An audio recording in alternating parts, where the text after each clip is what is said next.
बिस्मिल्लाहिर्रहमानिर्रहीम, अस्सलाम वालेकुम। मौजूदा हुकूमत का तो हाल ये लग रहा है जैसे बंदर के हाथ में माचिस। अब जहां बस चल रहा है, जहां जा रहे हैं आग ही लगा रहे हैं। हुकूमत को समझ नहीं आ रही कि करना क्या है। यही हाल होगा जब फॉर्म 47 के तहत हुकूमत बनाई जाएगी, जब मैन्युफैक्चर्ड हुकूमत होगी, जब ज़बरदस्ती लोगों पर मुसल्लत किया जाएगा उन लोगों को जिन्हें लोगों ने रिजेक्ट किया था। उनके पास जब मॉरल अथॉरिटी ही नहीं होगी तो फिर अजीब व गरीब फैसले करेंगे इस झुंझलाहट में, इस बुखलाहट में, इस घबराहट में कि पता नहीं हमारे साथ क्या हो जाएगा, क्योंकि अवाम में जाने के तो हम काबिल हैं नहीं। तो बस कारकर्दगी किसी तरह से दिखानी है, यानी देखने वाली हो, असल में कारकर्दगी हो या ना हो, लोगों को नजर आए, चाहे वो उस पर टिकटॉक पर वीडियोस बनाई जाए या कुछ और हो, चाहे इसमें जनाब बड़े बड़े अफसरान को फारिग करना हो कि जनाब इतने अफसर फारिग कर दिए। क्योंकि लोगों में एक सोच तो है कि जनाब करप्शन पाकिस्तान में बहुत ज्यादा है, अफसरान करप्शन मुलव्वस हैं, लिहाजा दिखाते हैं कि जनाब ये हमने देखे शहबाज शरीफ ने कमाल कर दिया है। कोई 1-2 दर्जन नहीं, 5-10 लोग नहीं, 50 लोग, 50 अफसरान, आला ओहदेदारान फारिग कर दिए गए हैं। आप अंदाजा लगाइए। अब यह खबर हर तरफ आपको मिल जाएगी। कोई कह रहा है 12, कोई 13 लोगों का कह रहा है जी 20 से 21 ग्रेड, 22 ग्रेड के जो हाईएस्ट ग्रेड है समझे, वो अफसरान भी एफबीआर से फारिग किए गए हैं। और वजूहात भी बताई जा रही हैं कि जी कुछ करप्शन का मामला है, कुछ है जी रेवेन्यू सही नहीं इकट्ठा कर रहे। इसके अलावा यह कहा जा रहा है कि जी जो अफगान ट्रांजिट ट्रेड हुई है उसमें 2 नंबरियां की गई हैं, उसको सही तरह से ये रोक नहीं सके। जो सामान अफगानिस्तान का कहकर आता है वो अफगानिस्तान जाता ही नहीं, वो यहीं पर बिक जाता है। तो स्मगलिंग और ये सारे मामला जनाब एफबीआर, चूंकि उसने रकम इकट्ठी करनी है जिससे सारा मुल्क चलता है, तो वहां सारी खराबी है। खर्च करने को छोड़ दें, जिस तरह अल्ले तलल्ले चल रहे हैं वो अलग है। एफबीआर भी कोई दूध के धुले नहीं है, मैं ये नहीं कह रहा, लेकिन बात यह है कि सारा कुछ अब एफबीआर पर गिराया गया और इससे अब नुकसान क्या होने वाला है वो सुनिए। अच्छा, जो हमारे जराए हैं, मैंने आपको बताया, आपको हर तरफ ये खबर मिल जाएगी, जितने भी चैनल्स हैं, अखबारात हैं, हर खबर मिल जाएगी, लेकिन जो हमारे जराए हैं उन्होंने कंफर्म किया है कि 50 लोग हो चुके हैं। क्योंकि रात से ये ऑपरेशन क्लीन अप कह लें, ये पता नहीं इसको क्या कहें, कि जनाब वो हो बंदे फारिग, 10-12 रात को खबर आई, फिर पता लगा नहीं जी 36 हो गई है तादाद। फिर अब सुबह जब मैंने बात की है तो पता चला है कि जी 50 लोग हो गए हैं। ये कोई 18, 19, 20, 21, 22 ग्रेड, यानी ऐसे समझें कि झाड़ू फेर दिया है। अब ये तो शहबाज शरीफ साहब कहेंगे देखें जी मेरे इख्तियारात थे, मैं करप्शन बर्दाश्त नहीं करता, हमने उड़ा कर रख दिया है क्योंकि ये मामला थे, टैक्स उस तरह इकट्ठा नहीं हो रहा था, जो टारगेट दिए गए हैं वो अचीव नहीं हो रहे थे। और शहबाज शरीफ जो है जनाब वो तो टारगेट ओरिएंटेड है। देखिए उन्होंने जनाब पहले 3 महीने में क्या कारकर्दगी दिखाई है, बड़े बड़े अफसर फारिग कर दिए, वाह कमाल हो गया।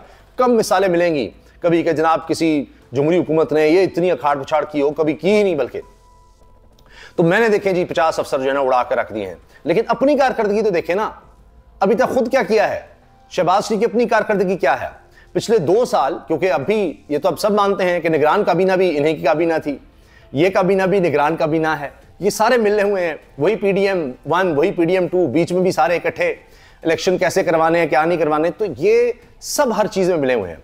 मगर हाल देखिए इस वक्त कौम का क्या है कि इनको ये नहीं पता चल रहा कि हमने बुनियादी चीजें मिसाल के तौर पर बिजली के बिल्स का क्या करना है, ये जो सोलर का सिस्टम है इसका क्या करना है। कभी कहते हैं हो हम सोलर लेकर आएंगे, हम ये करेंगे वो करेंगे। अब हाल ही हो गया कि रोशनी पर इन्होंने टैक्स लगाने का कह दिया है। रोशनी पर, यानी सूरज के ऊपर, सूरज की रोशनी आप इस्तेमाल करके बिजली बना रहे हैं, उस पर भी टैक्स दे आम आदमी। और IPPs से ये महंगी बिजली खरीदेंगे और उनके से अगर बिजली नहीं खरीदेंगे तो तब भी उनको पैसे देंगे, वो भी गरीब लोगों के खाते में डालेंगे।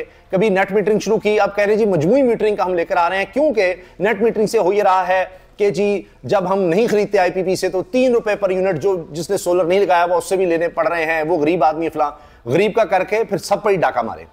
ये मैं आपको बुनियादी चीज समझा अर्ज कर रहा हूं जो इस वक्त हो रही हैं।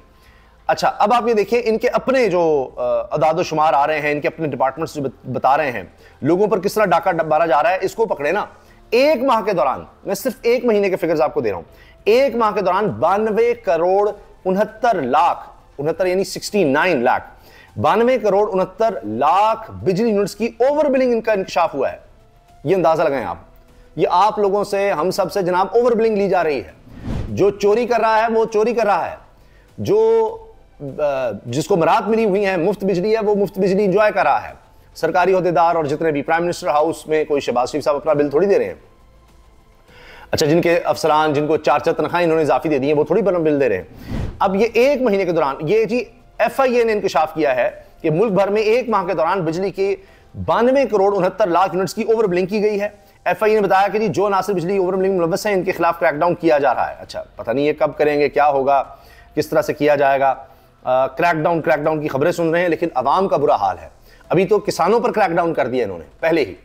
अब 3900 रुपया कहा जी गंदम की खरीदारी की रकम जी, 3900 रुपया, 3900, उसमें भी किसान कह रहे हैं हमारा गुजारा नहीं होता। लेकिन हाल ये हो गया है कि वो गंदम सड़कों पर रखकर बेच रहे हैं 3000 रुपए मन में। अच्छा, उसके बाद अब पंजाब हुकूमत क्या कह रही है कि जी अभी तो हम खरीद ही नहीं सकते, माली हालात नहीं है, सीजन नहीं है।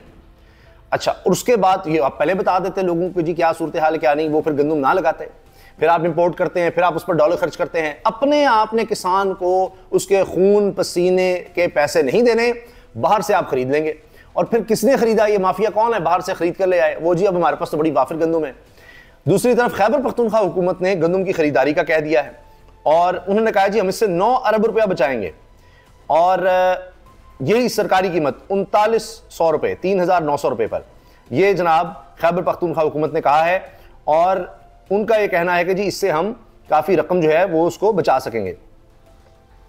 जबकि महकमा खुराक पंजाब कह रहा है कि जी हम तो कोई इस पर काम ही नहीं कर रहे, गंदम खरीदारी पर पॉलिसी दी और ना ही खरीदी महकमा खुराक पंजाब।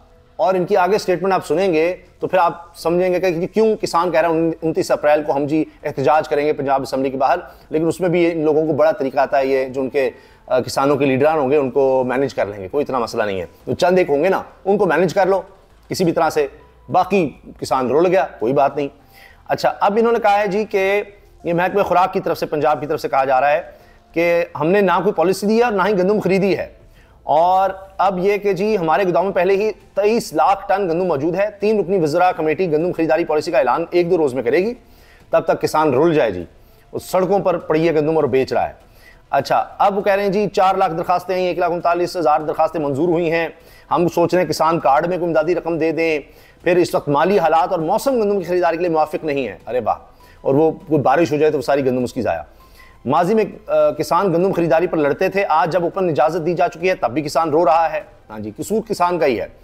हुकाम का कहना है फ्लोर मिल्स, मिडिल मैन और चक्की ओनर्स सबको गंदम खरीदना चाहिए। असल इशू ये है कि माफिया को स्मगलिंग के रास्ते नहीं मिल रहे, गंदम और आटा सस्ता होने से आवाम खुश हैं, छोटे किसान के मफाद अवलिंग तरजीह है, वो परेशान ना हो। नहीं, आप परेशान ना हो, गवर्नमेंट बड़ी जबरदस्त है। खैबर पख्तूनख्वा हुकूमत का मकामी गंदम खरीदने का फैसला, खैबर पख्तूनख्वा हुकूमत ने जी ऐलान कर दिया है, 3900 रुपये कीमत मुकर्रर की है और 3 लाख मेट्रिक टन गंदम खरीदने का फैसला किया है। कह रहे हैं आगे चलकर हम और भी जरूरत पड़ी तो खरीदेंगे, इससे 9 अरब रुपये हम बचाएंगे, बचत होगी इससे, क्योंकि हम अपने लोगों से खरीदेंगे। 29 अरब रुपये इसके लिए मुख्तस किए हैं। बाकी जनाब किसान जो हैं वो इस वक्त परेशान है, कह रहे हैं जी 3000 रुपये फी मन हम बेच रहे हैं। बाकी जनाब 5 मुनाफा बख्श पावर कंपनियों की निजकारी का प्लान तैयार कर लिया गया है। तो ये हुकूमत के प्लान्स हैं, ये हुकूमत की कारकर्दगी इस वक्त चल रही है। जो इस वक्त सूरत हाल है सारी आपके सामने है। अमन अमान आप देख लीजिए, इसके अलावा आप बिजली के बिल देखें, गैस के बिल देखें, पेट्रोल की कीमत देखें, फिर जो मिसमैनेजमेंट हो रही है अभी कि जनाब 5 अरब डॉलर मार्केट से स्टेट बैंक ने खरीदे हैं और अभी 3-3 अरब डॉलर के लिए हम मारे फिर रहे हैं। उसके बावजूद इंटरनेशनल क्रेडिटर्स यानी IMF का मतलब ये होता है, IMF के प्रोग्राम में है, बाहर से आपको काफ़ी कर्ज मिल जाएगा, वो भी उस तरह नहीं मिल सका। FBR की कारकर्दगी तसल्ली बख्श नहीं, उसमें लोग निकाले जा रहे हैं। मगर सवाल यह है हुकूमत की कारकर्दगी कहाँ है, उसमें से लोग नहीं निकालेंगे। वहाँ तो जो 2 साल में जो सबसे ज़्यादा पाकिस्तान की तारीख में बताया जाता है कि जी फेल हुए हैं, ये फिगर्स हैं, फैक्ट्स हैं। मनफी में हमारी मईशत गई, बेड़ा गर्क हो गया मईशत का, बेरोजगारी सबसे ज़्यादा, 1 करोड़ लोग मजीद गुर्बत की लकीर से नीचे जाने वाले हैं, 11 करोड़ ये तादाद होने वाली है। सबसे ज़्यादा महंगाई तारीख में, बेरोजगारी, सबसे ज़्यादा स्कूल से बाहर बच्चे आज पाकिस्तान में हैं। तो ये पिछले 2 साल की कारकर्दगी इतनी कमाल थी कि इनको दोबारा मुसल्लत किया गया है और अब आप देखें वो मजीद कारनामे सर अंजाम दे रहे हैं। और इसमें जो सबसे बड़ा स्कैंडल है, सबसे बड़ा मामला जो मैंने शुरू में अर्ज किया था कि इससे कितना नुकसान होगा, जो आपने 50 अफसरान फारिग कर दिए, ये कर दिया, वो कर दिया, शहबाज शरीफ कमाल कर दिया। IMF से मुज़ाकरात, हमारे ज़राए बता रहे हैं जी कि 10 से 15 मई ये तकरीबन तारीख है जब IMF की टीम ने आना है। लगभग 2 हफ्ते वो रहेंगे। मेहताब हैदर साहब सीनियर साफी, उनसे मेरी बात हुई है और वो बता रहे हैं कि जी ये सबसे ज़्यादा क्रूशल ये टॉक्स हैं और अगर इन्होंने कोई डील बेहतर कर ली IMF के साथ तो मामला तो और बात है, वरना तो जनाब ये हुकूमत गई। अगर IMF से सही डील नहीं बना सके, ये गई, ये नहीं रह सकेगी, अपने बोझ तले दब जाएंगे। अब इन्होंने 15 मई तक तकरीबन उनसे मुज़ाकरात करने हैं, फिर उसके मुताबिक IMF के मुताबिक बजट तैयार करना है, IMF के मुताबिक। तो FBR में आपने इतनी काट पिछाड़ कर दी तो अब रेवेन्यू में मसाइल होंगे, नए जो आप अफसर लगाएंगे उनको समझ नहीं आएगी क्या करना है क्या नहीं करना, इधर उधर भागे भागे फिरेंगे। ये अफसरान अलग परेशान। इस वक्त तमाम जगहों पर, तमाम इदारों में एक अजीब बुखलाहट है कि जी बदमस्त हाथी ये हुकूमत बनी हुई है और कुछ भी प्यार में आ रहा है रोन देंगे, पता नहीं क्या कर देंगे, क्योंकि इनके पास अवामी मैंडेट नहीं है, ये परेशान है, पता नहीं हम किसी वक्त भी गिर जाएं तो हम लोगों को जितना हो सके ना दिखावा कर जाएं, जितने हो सके टिकटॉक्स बना दें, वर्दियां पहन के जनाब वो मरीम साहबा अपनी कारकर्दगी दिखाएं, शहबाज शरीफ साहब जनाब इधर जा रहा हूं उधर जा रहा हूं, ये कर रहा हूं, ये मीटिंग उड़ा दिया, ये कर दिया, ये जनाब हम कारकर्दगी दिखाएं। लेकिन हकीकत में आपको बता रहा हूं कि इस वक्त अब बजट तैयार करने में मसाइल होंगे, IMF से नेगोशिएशंस में मसाइल होंगे और बहुत मुश्किलात अब आगे आ जाएंगी बजट में भी और ये सारे मामलात में। और अगर ज़रा सी भी इन्होंने कोई कोताही मजीद की, वैसी बड़ी कोताहियाँ की और इनसे ज़ाहिर है कि नज़र तो ये आ रहा है कि मजीद कोताहियाँ करेंगे तो अपने पाँव पर ही कुल्हाड़ी मारेंगे। और अभी आपको नज़र आ जाएगा ये अगले चंद हफ्तों में ये जो IMF के साथ मामलात होने हैं जो कि पाकिस्तान की तारीख के सख्त तरीन टर्म्स पर हो रहे हैं और अभी पता नहीं लोगों के और कितना आप समझे खून निचोड़ा जाएगा। पहले ही बिजली गैस इनके बिल लोग नहीं दे पा रहे, गुर्बत बहुत ज़्यादा है और ये तो सब कह रहे हैं कि IMF की शराइत इस तरह से होंगी, वो कोई ग्रोथ वाली नहीं होंगी, वो स्टेबिलिटी के लिए होंगी कि आपने अपने खर्चे किस तरह कंट्रोल करने हैं, रेवेन्यू किस तरह बढ़ाना है, कर्जे किस तरह से वापस करने हैं और उसके लिए ऐसी ऐसी शराइत होंगी वो काम करने पड़ेंगे और बड़े ध्यान से जनाब वो बजट इन्होंने तैयार करना है। लेकिन जो इनकी सोच है उसमें तो बुखलाहट नज़र आ रही है, परेशानी नज़र आ रही है, झंझाट नज़र आ रही है और उसी में ये अजीब व गरीब फैसले कर रहे हैं। अल्लाह हाफ़िज़।